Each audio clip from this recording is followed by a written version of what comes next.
Hi and welcome to MJT's Wycombe Wanderers Plus, and as you could tell by the logo at the front, this is the special English edition, England edition in fact. Well, England have just finished playing. This is in fact Sunday night, although this goes out tonight,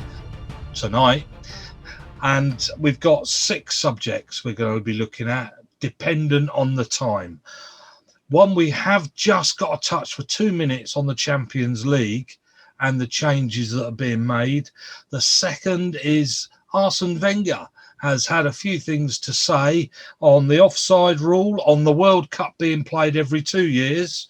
And we've also going to ask the question, do we really want to bother playing San Marino and the team that we've just beaten 2-0? Do we really want to watch and play those teams? And also then we'll review the exciting games we've watched, the 2 so far, and me and Kieran are going to tell you what the lineups should have been, aren't we? We are indeed. But first, let's put our head in the sand. If you don't know the answer to that question, then I think you are an ostrich. Well, your head must be in the sand. Is your head in the sand? Are you flexible enough to get your head in the sand?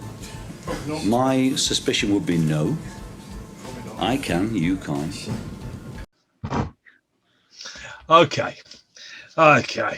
Here we go then. So, the Champions League, and what are we going to do? Well, actually, way back, all those many weeks ago, 5-6 weeks ago now, I did a little thing about UEFA and what they were proposing based on what the Big Six wanted to happen and have a European Super League.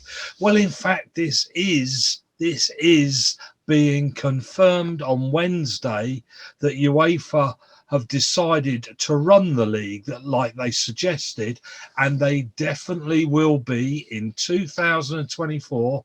They will be having a 36-team league where it's run like I suggested those few weeks ago. They are going to be running this 36-team league, and each team will play 5 home, 5 away. They'll be doing it on the Swiss model, as in this is how this works. Simple. And that is 2 teams play each other, and you'll end up with half of them winning, half of them losing. And then all the winners play winners, all the losers play losers. Next game, all the winners play winners, all the losers play losers, and so on. And you have 10 games where winners play winners, losers play losers. And by the end of that, it will give you the end of the table of 10 games, each having played 10 games. And then the top 16 go into a knockout competition, and the rest, the bottom 20, are out. And that's the way it works. Okay. Now, this does mean they've got to find 4 more teams from somewhere. They are suggesting that those teams are, which one lacks certain a number? Italy, isn't it? Don't have as many. Could be Italy. Yeah. But judging by how they've gone in the Champions League this year, I wouldn't bother putting any of theirs in. No. They're pretty atrocious, aren't they? So that's the way they're looking at playing it. Do the teams over here want that system? Well, the big teams do, because it means if the winners are playing winners all the time, what you're going to end up with is an awful lot of Liverpool Barcelonas. I'm not suggesting they're winners playing winners rather than losers playing losers, but we won't come into that. But what you will do is you will have the bigger teams playing the bigger teams, the smaller teams playing the smaller teams more often. Have a think about that. All the teams in the Premier League aren't too happy about that, because the more the big teams in Europe play the big teams in Europe, the more money will be spent by the TV companies watching those games than watching West Ham play Leeds, for instance. Mm. Okay, that's that. And so let's put our head back in the sand. You're not going to ask for my opinion on that at all, are you? Before I put my head in the sand, Kieran, what is your opinion?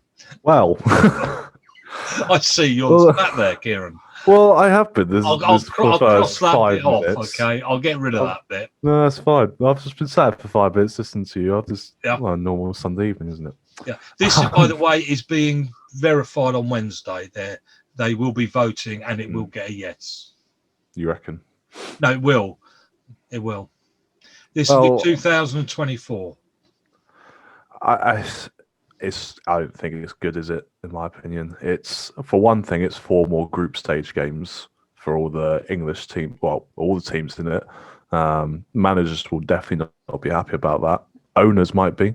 Owners will, of course, get more money, won't they? But then those big games, as you mentioned, your Liverpool, Barcelona's, they'll become less and less unique. Like, you play a certain team maybe once every 5-10 years in Europe. That won't happen anymore. You'll play them maybe once every year even. You know, those sort of games happen in the last 16 quarterfinals, semi-finals, final. They will be very regular in the group stage now. It's not a good look. I don't think. You work it out. If you get all your teams and you do it, as I said, winners play winners, losers play losers. It means that if Liverpool play Barcelona lose, it means Liverpool then play another winner. Barcelona will play a loser and will win, and then they're forever winning. They will win more than they lose. So will Liverpool. So the top teams will always win more than they lose. When they play each other, one must lose, but then they will win the next one. They've got, if you work out how it works, it does work. I was just going to say, does that mean that every game is going to have a penalty shootout at the end of it, if it's a draw? I guess they might, actually. They might, because there's no point in playing draws. I bet you they do. I bet you they finish with a win against a win. Yeah. Yeah. So I'm guessing, I don't know whether this is what happens. So you've got your certain number of teams who have won, do they put it in a hat and you just get randomly picked out? I mean, so. Or or you're doing it on the table. I'm not quite sure.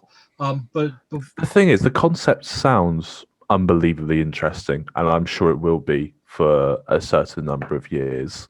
But there will come problems with it once you get to maybe the 5-year mark, where we're just going running with the Liverpool Barcelona. Liverpool play Barcelona for maybe they play each other 15 times in 7 or 8 years. That could easily happen, and that's not a good thing in my opinion. The other thing about this, of course, is these 4 places. They're talking about 2 of these places being for teams who have done really well in the last 5 years in Europe, but have had a bad season. So they don't have to fight in their own leagues. They're going to get a place anyway. Well, I mean, if you're UEFA, I suppose that means your top teams will more than likely always get into European competition. Well, that's what they want. Well, it's a prime example.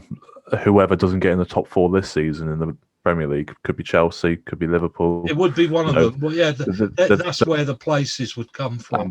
Both of them would probably make up one of those 2 places, wouldn't they? So it ensures that, as well, for players wanting to go to these clubs, that you're going to get European competition, probably. But then what it does is it ruin the Premier League,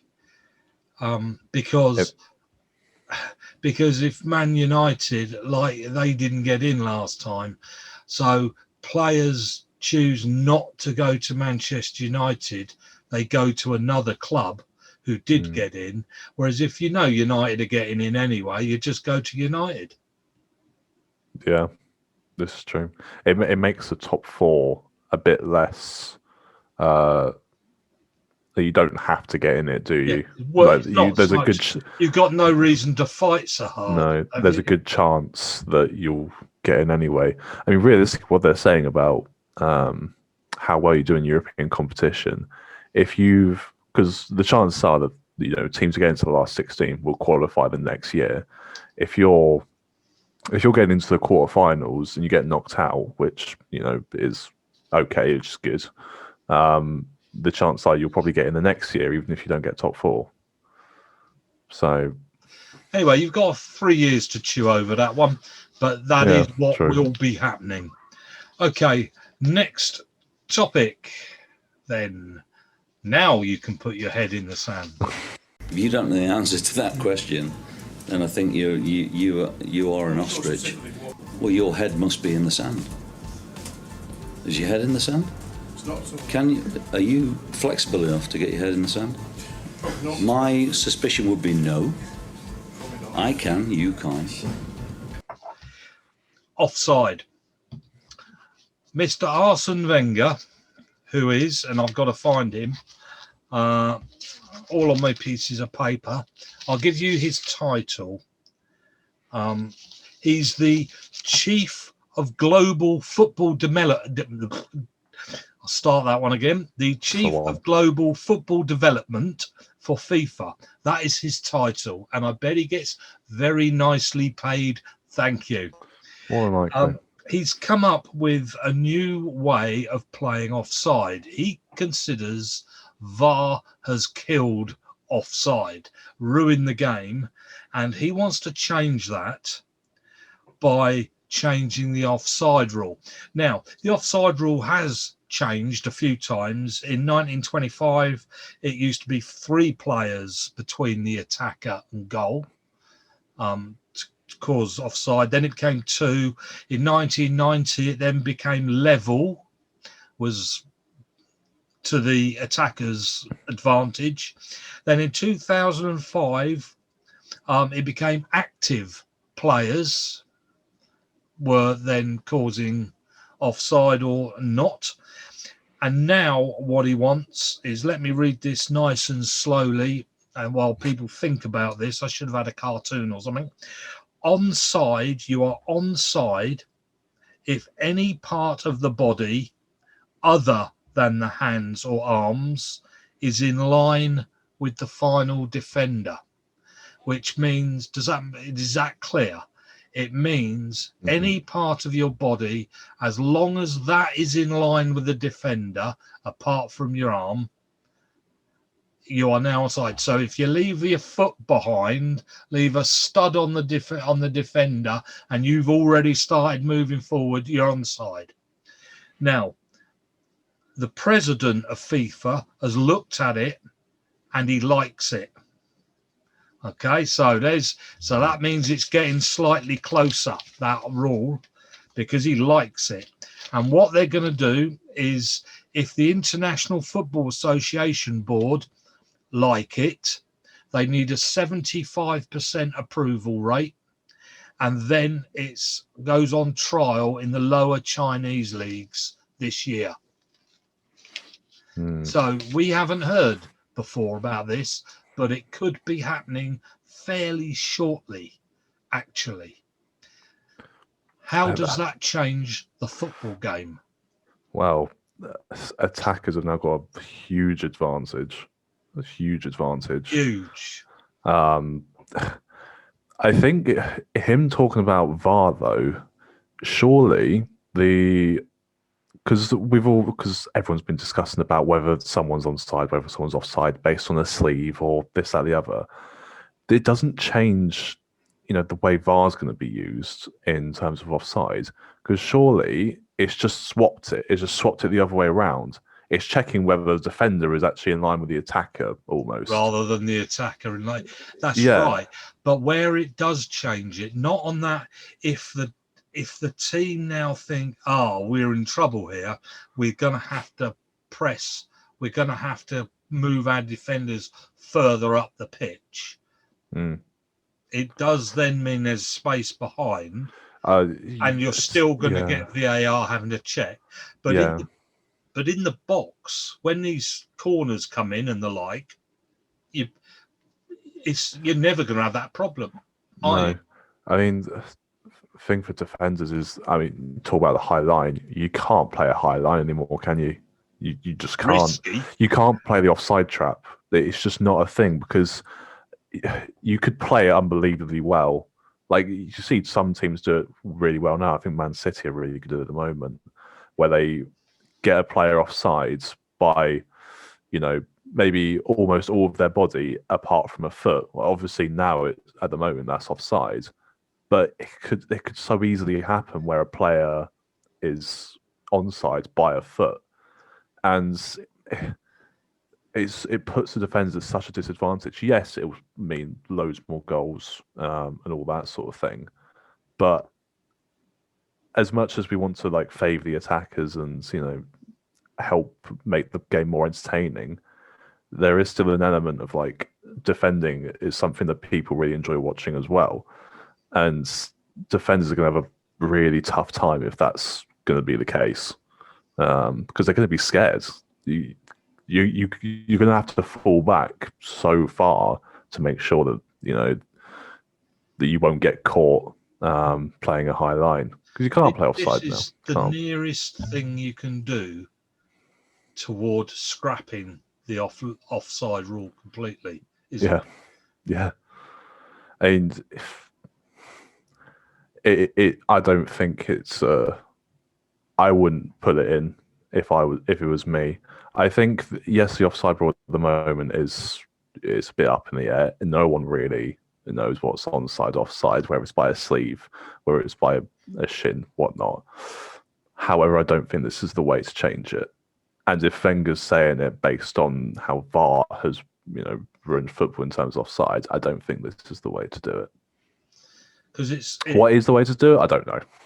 In the year's 1920 season, only 34 goals were turned over by VAR, but of course it's not just that counted, but it had the rule. VAR, I would say, has killed it, not the offside. Yeah. Offside was fine. 2010, let's say, no one was really complaining about offside. The only reason why offside wasn't particularly working, or at all was working, was because of the linesman not being able to see it. But we were content with that because it's human error, and that's absolutely fine. Whereas now we have technology where supposedly we can get it pinpoint and we know absolutely whether it's offside or not, and yet people are still confused. And so, yeah, I'm not 100% sure about this, and I think it'd be interesting to see it played, this rule played. I think that'd be interesting, because I've been trying to picture in my head how this works or doesn't work, and what you would have to do as a defender, etc. And I can't quite work it out, because it's going to change the whole game. It will change, because if it stretches that football pitch like I can see it doing, it's going to be far more open football than it's ever been before. And I think if they bring that in, for the season they bring that in, it's going to be a nightmare for defenders. They're not going to be able. I think anybody could come top of the league, because I think this would change football as we know it. I think it would be that big. And I wonder whether they'd be better off just scrapping VAR. Yeah, but a thing with this was that an attacker could almost, if you've got a defensive team who just putting blocks up, you've got an attacker who's effectively standing on the goal line. They can quickly run back, put their foot on side, and run straight forward again. That is something that could easily happen. You can't do that now, because have to get your full body on the side. You have to, twist quite a lot if you're doing that. Whereas you can just stick your foot there and I bet you're off. Vardy's really peed off. He isn't younger if they're bringing this in. I know. He'd have a field day, wouldn't he? Mate, he'd be like Messi, wouldn't he? If he had this rule, but yeah, I'm not totally convinced. It would be very interesting to see. Don't get me wrong. But yeah, it'd be fascinating to go to a few Chinese matches. Absolutely. Not sure we're going to do that though for this channel, but no, this channel's research. Okay, we're not going to sort of do a head in the sand. This will count as that was part A. This is part B because this is Arsene Wenger again. He's obviously trying to earn his money, isn't he? He must sit at home, sort of sat at home in his rocking chair with his pipe, with the fire going, just sort of, with a book on his lap and trying to have a think of what else can I do? You have a ball, you've got 11 players, they kick it backwards and forwards. What else can I change? And this is what he's come up with. Okay. This is part B. What are you doing? No, I'm still there. Don't worry. Your hair getting in your face. It's a little bit. It's all right, everybody. He's having his hair cut. Thank goodness for that. Soon. Arsene Wenger wants to see the World Cup and European Championship played every 2 years and have FIFA kick all the rest out. Okay, so what he's proposing, okay, is that we don't have this ridiculous Nations League that they've only just come up with, and this is why I think he's had it, because they've only just printed the T-shirts, and I can't see that they're gonna, get rid of all the cups and scarves and T-shirts. They're considering it's hardly started, but this is why he wants to do it. Okay, he wants to do it because he wants every game that England play to have, France in his case, to have some meaning. He thinks that we spend hours and hours playing football as an international team and just waste our time. We will come to this in a small moment when we discuss England playing the 2 games they have. So we will come to that in a moment. But this is what he's come up with, okay? You kick out all the parallel competitions out of the game. That means sort of South American and blah, blah, blah. Do you know, I was going to say about the UEFA Nations League and all that sort of stuff. Do you know is it called Copa America League? The South American Euros, essentially. Version, Euros. They have 2 leagues of 5 and the top 4 from each group go through. Yeah. How ridiculous is that? Anyway, I thought I'd just mention that because I could not believe it when I read that. So if you look at the teams in the World Cups, usually the average age, this is why, is 27 or 28. And that's because the World Cup is every 4 years. By the time the player reaches is sort of, it's sort of no longer the child on and has finally reached that game. He gets onto the football pitch at Wembley and what have you, playing with his England shirt, goes to the World Cup, and then by the time it comes back again, he's too old. He'll be 32 or 33. And he thinks that every player should have at least 2 goes at it. You should have a team that come back in 2 years' time, instead of a whole new team. And he's not talking just about the World Cup. He's talking about the European Championship, if every 2 years. So every year you would have one or the other. Things worth winning, basically. Now, how would that work in terms of qualifiers, though? I'm just coming to that. He says he wants clear breaks for players incorporated into the international match calendar. He believes that FIFA should start a review on this month. He believes they are going to look at this month.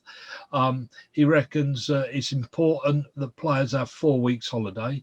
I would say that the way of doing this is, instead of going away in October, November, September, March and June, for the qualifiers of all these things. Mm. He says we regroup the qualifiers all in 1 month or 2 quadruples in October and in February, and then at least the players can dedicate that time to the club from March until June, and we would gain 4 dates. Any changes to the international calendar would have to be passed by FIFA's ruling council, and that could be done in the next month. What do you think?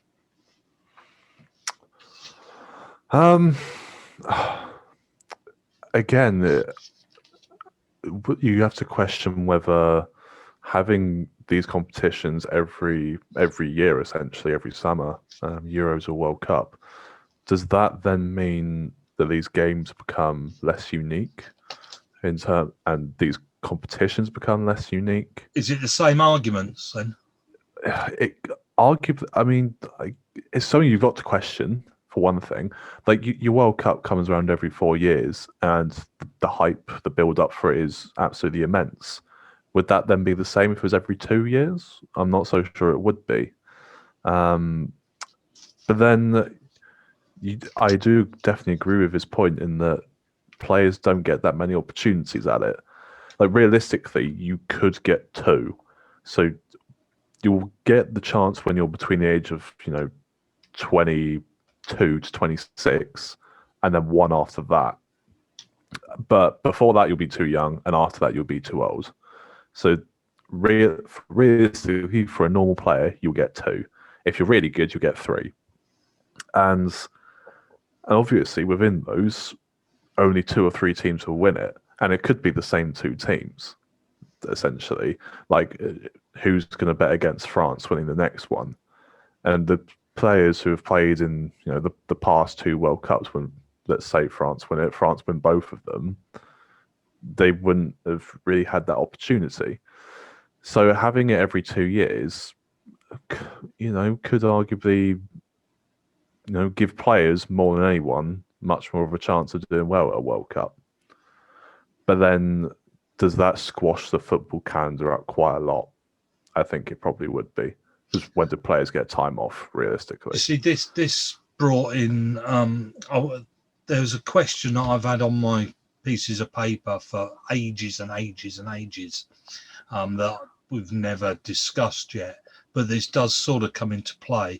And that is, I often wonder about having 5 football leagues and dimming the numbers so that more teams are fighting promotion, more teams are fighting relegation, and you have less games. Because that would reduce it, wouldn't it? Yeah.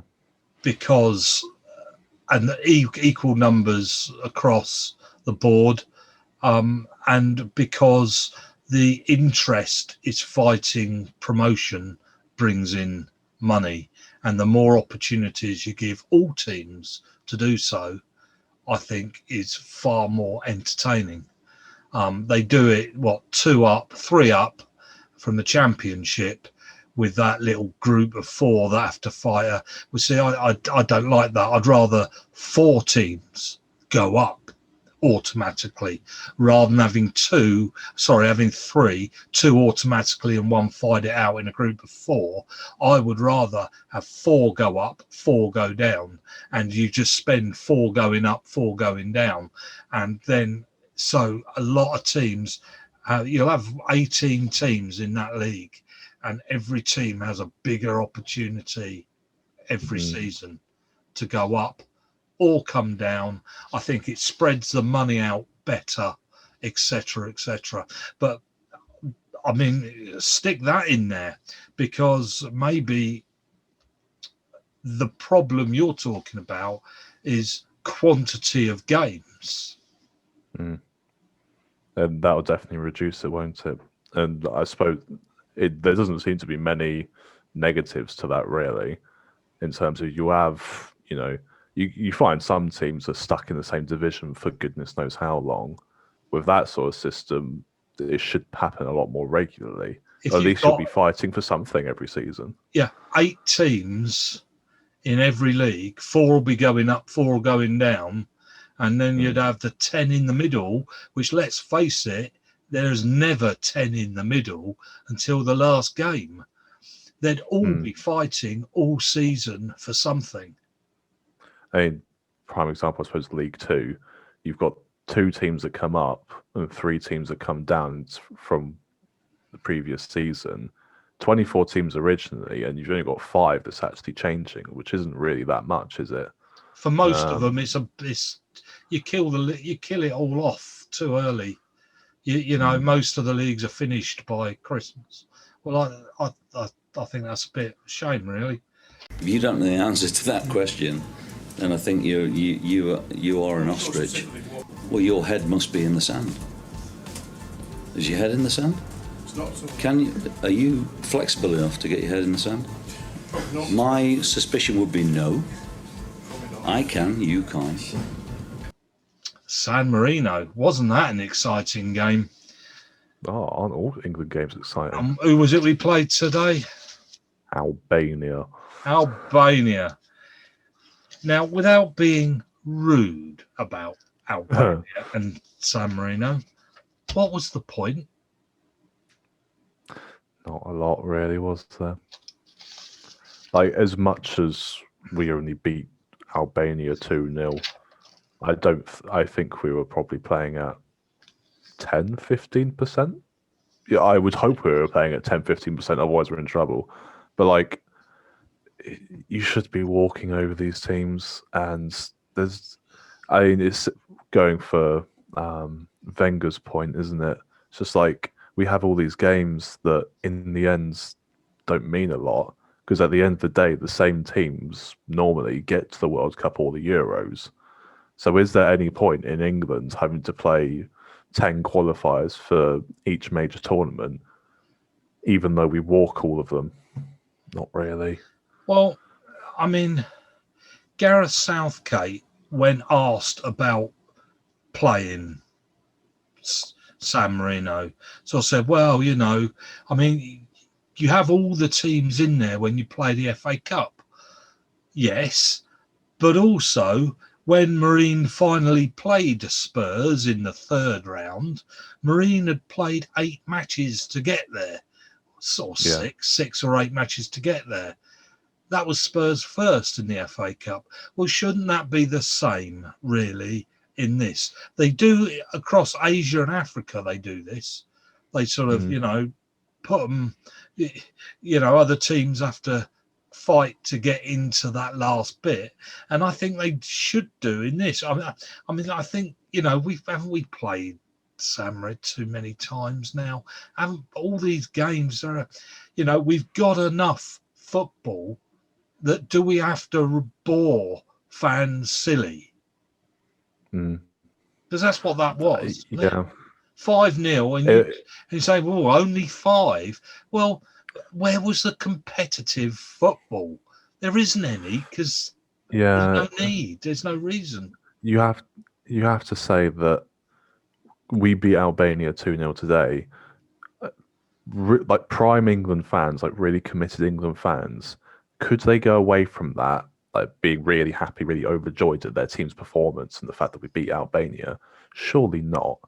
Nobody like gets a kick as much out as as much as, you know, we watched it and we won 2-0, we were like, it doesn't, like, yes, of course we went into the game to but the only reason you were else. interested was you'd got £1 on Kane scoring 2 and England 4. If you hadn't put that pound on that just for a bit of fun, you wouldn't have been at all interested either. Wouldn't have been bothered.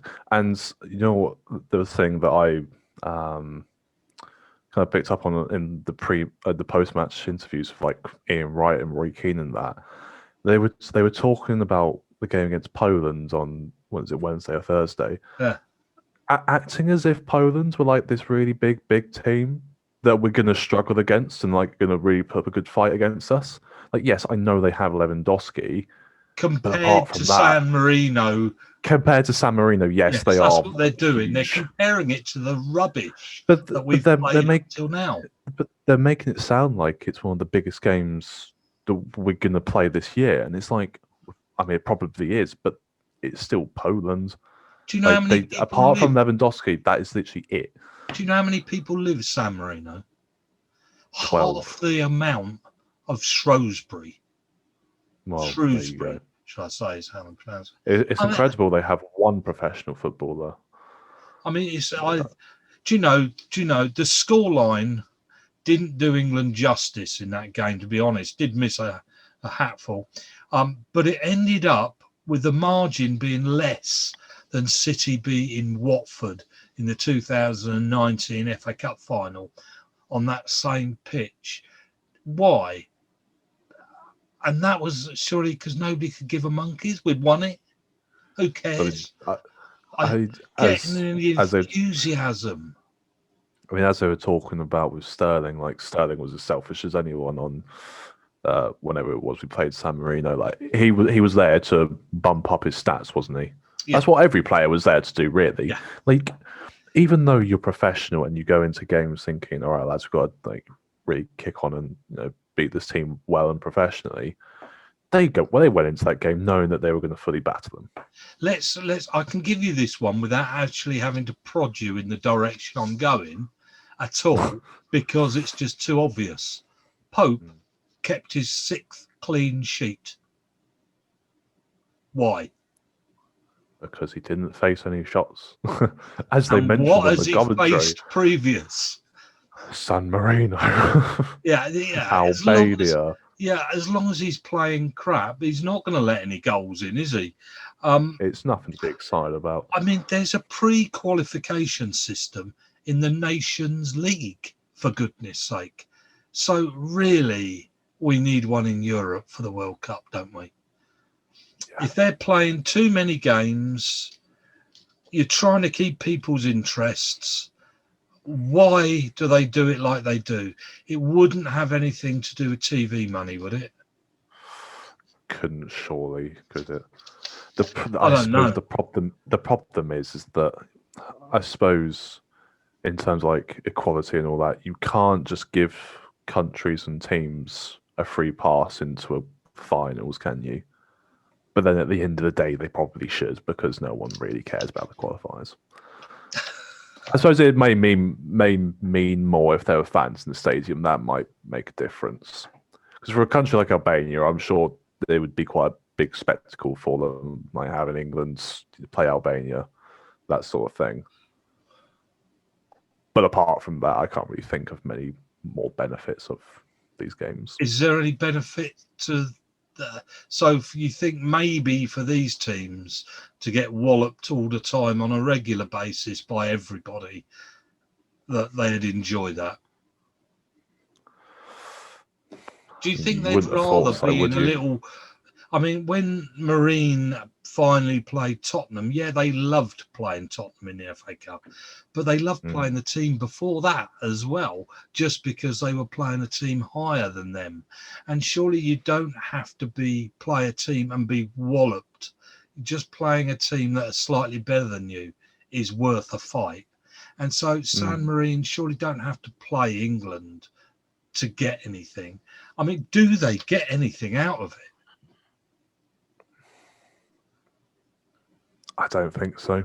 Nor do I. I don't know whether they'd get quite a lot of money if, for all the TV rights and that sort of thing, hosting England. I mean, I imagine they'd get a decent amount, but the biggest spectacle of those games that you're hoping doesn't happen is that the England goalkeeper lets the ball through his legs. I mean, that's the only possibility that we might lose. Is a dire mistake that player is going to have to live with for the rest of his life. Yeah. Hey, can't we all remember one? Yeah, I suppose the problem is that England do have to play some games, and if it's not through qualifiers, then is it just through friendlies? But then you could argue friendlies aren't, there isn't much point in those either. Which may back up Wenger's point about having a Euros and World Cup every summer, because then you'll have a Euros, top then a teams. World, Euros, World. Yeah, because then the top teams would actually play the top teams, and it would actually be more relevant. I don't know. It just playing San Marino and Albania just seemed a bit pointless. Why are we here? Yeah, little bit. I mean, Poland isn't quite pointless. It's not quite so if it was a group stage, they'd be the team that come out of pot 4. Exactly. Yeah, Poland are the ones that make it in to play in England because there is a chance they could upset. Yes. Yeah. Yeah, but at the end of the day, we should still win. And they were hyping it up quite a lot. Always. Whereas San Marino, let's be frank about this, me and you could have played in goal. And we would have the same record as Pope. Okay. And now for the next. Head in the sand. If you don't know the answer to that question, then I think you are an ostrich. Well, your head must be in the sand. Is your head in the sand? Are you flexible enough to get your head in the sand? My suspicion would be no. I can, you can't. Games we've watched, apart from saying what a waste of time, what did we think about England's performance? Either of them? Both of them. I mean, Ken, is there anything you can learn from watching that England performance to say he played well, he had an atrocious game, he shouldn't be in the team, he should? And after this, we'll then pick our England team, all right? So just comment on the players, because I've got my comments. I suppose going through it, I thought Luke Shaw was decent at left back. I think he's slightly above Chilwell now in the pecking order for left back. Yeah, which I'm more than happy with. I think Luke Shaw's decent. Actually, the back 4 today was probably the one that he's most likely to pick at the Euros. If he plays with the back 4. Yeah. Well, I'd hope he would at this point because he does have an awful. He buries it a lot. He has 3-4-3 quite a bit. If he's going for a back 4, then this is the one that I imagine he'll go with. Maguire and Stones, you can't really say too much because they're up against, no disrespect to Albania and San Marino, but they're up against Albania and San Marino. No disrespect to. No disrespect. No, how many times have we heard that in the Championship from the opposition manager? No disrespect to Wickham, but they are Wickham. Right back, Walker didn't do himself any favours, I don't think, today. I don't think he was very good. Again, like, you can't judge it too much on just the 1 or 2 games that you watch these people. It's not like I watch Walker for Man City every week. However, I looked at his performance and thought, isn't that what any of the other right backs could have done for England? And couldn't the other right backs done a bit more? I've never been too big a fan of Walker. I think as an athlete, he's very good. He's strong, he's quick, and all that sort of thing. Football brain, I'm not too sure. And so obviously I'm going to be biased and say that how he's left Trent out is absurd. Not really. You can't, in terms of performance, Trent has the best individual performance out of any of those right backs and has the best individual performances. And leaving him out because he played a few bad games for England back in September, October is absurd, in my opinion. I don't know how he's come to that conclusion. What about Kane up front then? You weren't too happy watching Kane, were you?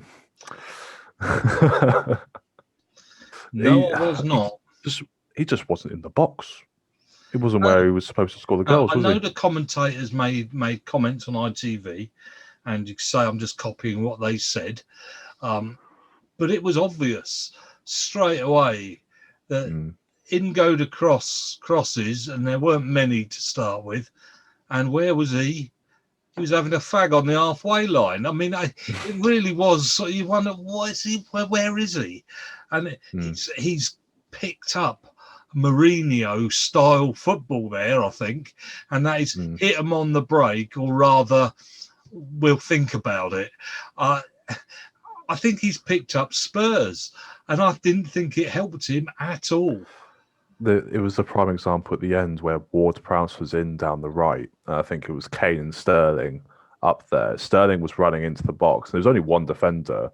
Then Kane held back, and he was the one closest and was the one most likely to get the ball. But he held back for some reason, allowing the Albanian defenders to get there. And the ball that Ward-Prowse ended up playing to him went to an Albanian defender. It was like, if you just kept running forward, you would have been absolutely fine.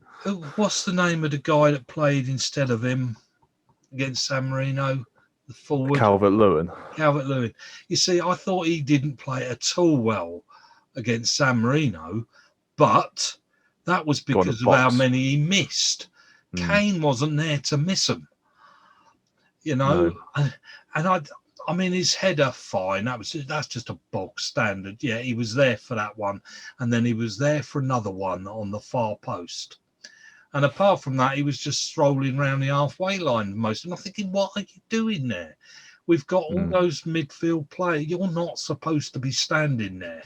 He just kept coming back for the ball. Now, the field was shocking. That grass did not suit our friend Sterling one little bit. And you could see that.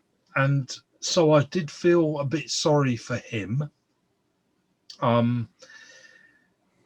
So it didn't really suit him, but I thought Nick Pope, yeah, he had one or two shockers, I have to say. I think playing a decent team, he might, his kicking the ball out is definitely a problem. Did look tentative, didn't he? Did look tentative. And if that's what, with the ball. Yeah, I thought about having him in my 11. I think I've sort of halfway through crossing his name off there. That worried me. Goalkeeper's a difficult one, isn't it? It is, because I don't think any of them are good enough. None of them get runs in the team. If you don't know the answer to that question, then I think you are an ostrich. Well, your head must be in the sand. Is your head in the sand? Are you flexible enough to get your head in the sand? My suspicion would be no. I can, you can't. I would either the England team or their club team. I mean, we'll carry on this by naming our 11 in the same bit, because I did have Nick Pope in there, and I've now have a big question mark next to his name. Then my back four was going to be Trent, John Stones, Harry Maguire, and Luke Shaw. So I put 3 out of those 4 actually down. I mean, I wrote this out a couple of days ago, and it was interesting because most of what I wrote down is what we got, but that right-hand side was missing something. That was for sure. I didn't like our right back there. I don't think he did. He did some real quick runs up that wing, and that did make a difference. But the problem with that was every time he got there, then nothing else had moved. But yeah, Trent, Alexander-Arnold, and to say, well, he didn't have, your best right back possibly in the world, and he didn't play well for a couple of games for England. Well, sort it out then, because you've got a world-class star there. Don't just... That's what I was thinking. Don't have him. Sort it out. Make sure you've just had 2 games to get him up to scratch and teach him and have a go at him and make sure he is, because otherwise you're just kicking out the world-class star. I don't get it. I think that's awful to have left him out. I think he's an idiot to leave him out. You work on it, don't you? You don't just leave them out completely, because surely Southgate knows on paper. I don't like to use it on paper, but on paper, Trent is the best right back. He is. because and if you're just going to leave him out based on bad performances, then surely you put him in to work on it and grind on it. You don't leave him out and don't, because at the end of the day, Southgate's not going to see him until the Euros if he picks him. But why? But why now should he pick him unless he plays well for Liverpool? Pope, the same applies. He is a good goal stopper. Maybe today wasn't the game for him, but maybe you work on his kicking the ball up the pitch rather than straight off. Maybe you work on that to improve it, not just take everything at face value. And because I put Pope down because I think he is the better goalkeeper, and he does have his weak point, but work on that weak point. If you could improve that weak point, you'd have the best goalkeeper. Yeah, good goalkeeper. Absolutely. What was that? Your lineup at the back? So back four was the same. Goalkeeper, I think it's so difficult to tell between Pope and Henderson. The fact he's gone with Pope in these few games probably suggests to me that he's most likely to go with Pope, which is interesting because I would have thought he would have stuck with Pickford to begin with, because Pickford for England hasn't been bad, to be fair. Like, he's done well for England. But if based on Everton performances, he has not been good. I probably would go Pope, and then back four was the same. Midfield, I've put in, funnily enough, exactly what was there today. I've put in Mount, Rice, and Foden. That is exactly what I had in there. I think the only problem, I thought Rice hardly saw, but he didn't need to. He did his job standing in front of those back four. And Mount and Foden, I thought they kept getting under each other's feet a bit. And I think, but I think they still both did their job. And I was more than happy with what I saw. I mean, these two games aren't going to show you much because you won't see them until they're playing a decent team, really. But I thought they did their stuff pretty well. Yeah, I had Rice. I think Rice has really impressed me over the last this season, because before I kind of thought he's a basic English CDM. I didn't really think he was that special too much.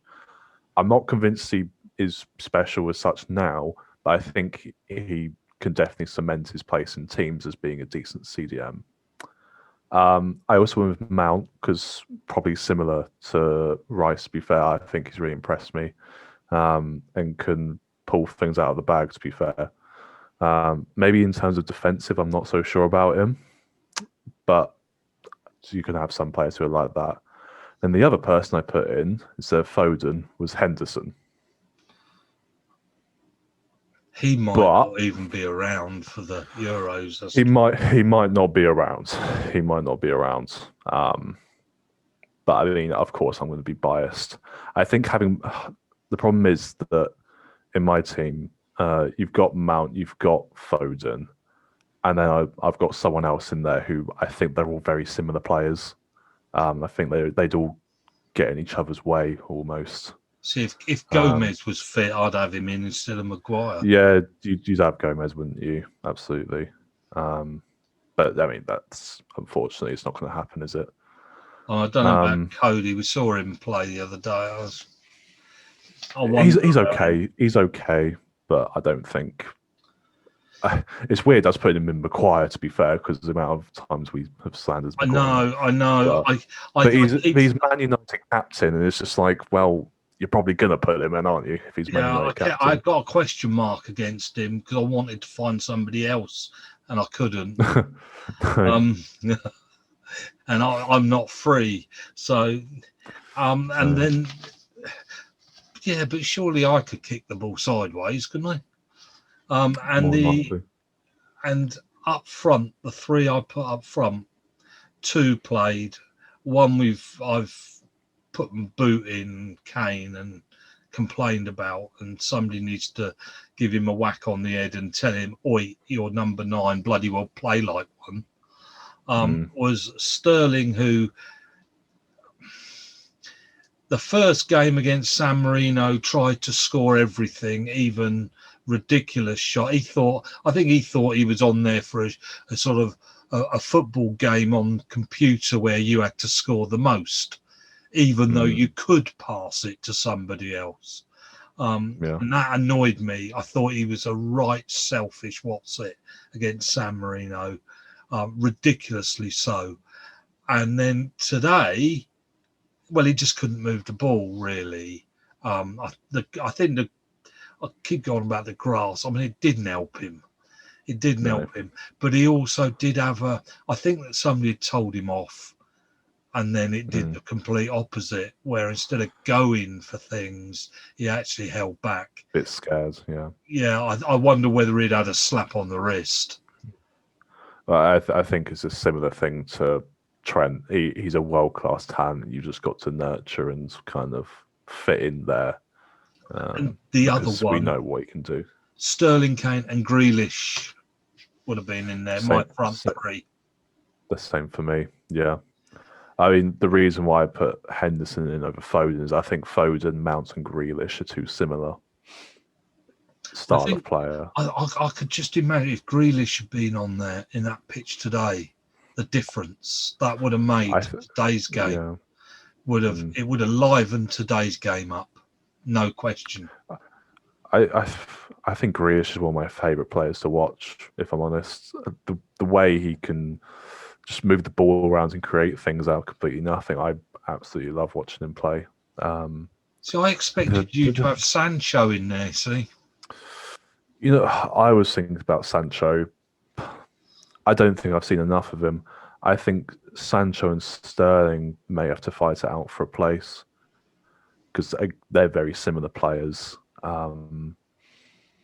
I think Sancho's actually got more goals and more assists than Sterling does this season, so he may even go in the front with him.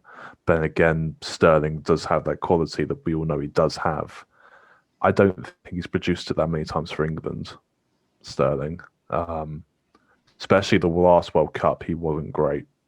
I know you say about you got to nurture world-class talents in that sort of position, but it's been a while. It's been a while that he hasn't produced that much for England. And so at the moment for me, he does start, but not too sure. Okay.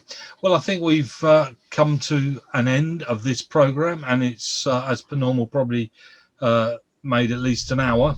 So the English England special has run its course, and we'll be back to normal football next week, I believe, because Wickham would be playing and winning more next week.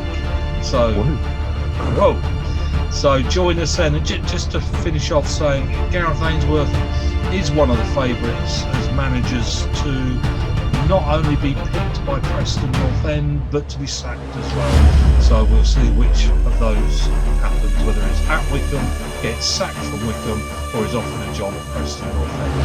Right, don't forget to watch next week.